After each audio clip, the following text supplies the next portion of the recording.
Hi friends, this is Tilagar. Today I am going to present you about fundamental rights of equality and the schemes involved in it. Let us start with the introduction. Our fundamental rights is written in the part 3 of our Indian Constitution, that is from Article 12 to 35. We have referred these rights from USA's Constitution. They refer this as Bill of Rights and here we call this as Magna Carta of India. Significance of our constitution is that we have very huge bundles of laws that leads us a very good democratic government. Next one is fundamental rights features. Some of the rights can be only enjoyed by the citizens. Maybe, for example, Article 15 bias restriction is only for our own citizens. Article 16 equality in employing in work is only for our citizens. Then in Article 19 freedom of speech, expression, residence, profession, and in Article 29 and 30 cultural and educational rights is only for our citizens.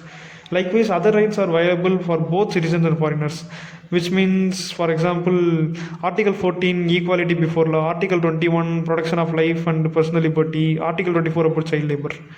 Next one is these rights are not absolute because if president commits any crime, he will not be punished. But it is not the actual case for any ordinary person. Third one is if anyone's rights are violated, they can reach the court to get their justice. Supreme Court always gives guarantee for right exploitation issues, so it is not necessary to reach High Court first and then to Supreme Court. Next one says that any rights except Article 20 and 21 can be suspended for national emergency. Also during military rule execution, laws and rights will be restricted. Final point says that law can be made only by the government and not by any state bodies. What is right to equality? If we see it, it has always been a debate or dilemma between positive right and a negative right. Let me tell you a situation. There is a queue standing in a ration shop. Now, a pregnant lady is coming. Should they give preference to her or else follow right to equality and make her stand in the sun? So this always takes double stand in it. Okay, now let us start with the articles one by one. First, Article 14, equality before law and equal protection of law. A state, which means government or government-related agencies, have told that all persons should be equally treated inside the Indian territory. Then, this equality before law is a word taken from British Constitution, and equal protection of law is taken from American Constitution. In equality before law, they mentioned that no man should be provided with privileged stuffs, and they added that all are same under the law, no man is above it. Then in equal protection of law, they mentioned that everyone should be equally treated under respective circumstances and added that all should follow the law irrespective of their geographical locations. Third one is the like should be treated alike without any discrimination. For example, if women are provided with some privileges, men should not complain about the equality by comparing with them. As I told you already, equality before law is derived from Britain under rule of law. Now let us take a visit on it. This rule of law is written by A.V. Dicey. He is British jurist. He says that no man should be punished. Maybe he can only if he violates the law. Then all are equal before the law. And third one is these constitutions are developed with the individual rights. So comparing it with Article 14 in our country, it is a basic feature of constitution. So the Article 14 cannot be destroyed even by any amendment. As I said before, we have some exception for this Article 14 with some other articles, and they are Article 361. President and governors have some exceptions and they are not answerable to the courts and cannot be framed with any criminal or civil cases. Thus, they cannot be arrested at any cost. Then Article 361A. Based on a report given by a person inside Parliament or state legislature, he can't be filed with any criminal or civil cases. Article 105. No MP can be filed case on saying something in Parliament. Article 194. Also, no MLA cannot be filed a case of his sayings. Article 31C. Article 14 will be restricted with some exceptions during execution of this 31C article. Finally, foreign sovereigns, ambassadors, diplomats, UNO and its agencies also cannot be filed with civil or criminal cases. Then comes the Article 15.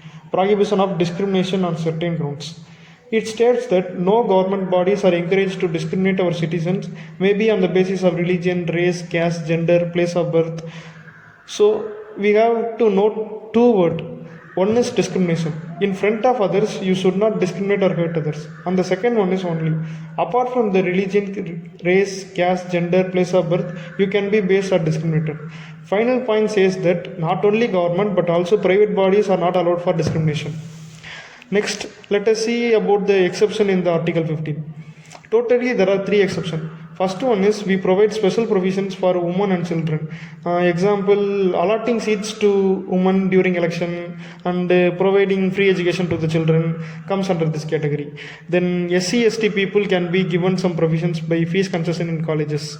This particular provisions is being added by 93rd Amendment Act of 2005. Because of the strong support from the central government, they passed the Central Educational Institution Act by 2006. Due to this, OBC candidates can get their 27% of quota in major institutes. Then Supreme Court also accepted this with one demand to filter creamy layered OBCs. What is creamy layer and who are the people belong to this creamy layer? Let us see about it.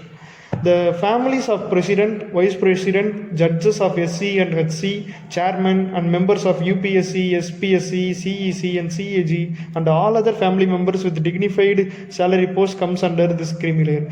Literally, persons having gross annual income more than 6 lakhs belong to this layer. Next one is Article 16, Equality of Opportunity in Public Employment. It strictly says that employment under any state should be available to all citizens with equal preferences, irrespective of their religion, race, caste, gender, descent, place of birth. As like Article 15, we also have exceptions for Article 16. First one is Parliament says that we can have some eligible restrictions for some employment as per Public Employment Act 1957, but it expires by 1974 except in Andhra and Telangana. Second one is for backward people, government can provide some special reservation in their employment. And final one says that regional institutions can give preference for their own religious people as per their wish. Then comes Article 17, Abolition of Untouchabilities. Untouchability Act 1976 is for offence and Protection of Civil Right Act 1955 is for their protection. But the reality is, in our constitution, there is no exact meaning for what the untouchability is. We can punish the person for the guilt of this untouchability act with either 6-month imprisonment or fine up to ₹500. Sometimes maybe both. Also, they add that they would lose their eligibility to contest in MP and MLA elections. So let me tell you what are the offences against untouchabilities are.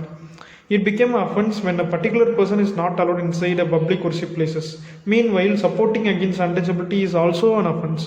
Denying, insulting, refusing their presence are also considered as an offence. Teaching others about untouchability is also an offence, even it may be direct or indirect way. Finally, Article 18, Abolition of Title. Here, they have discussed about 4 provisions, and they are: no government should discuss about giving the titles, except in military and in academic. And no title should be accepted by our citizens from the foreign government. But sometimes he or she can get it only after consulting with our president. Also, no citizens or foreigners working under our government should not get any present from foreign government bodies. Maharaj, Raj Bahadur, Devan Bahadur and Sir are some banned titles. But as an exception to this article, in 1996, Supreme Court announced that national awards will be not considered as titles.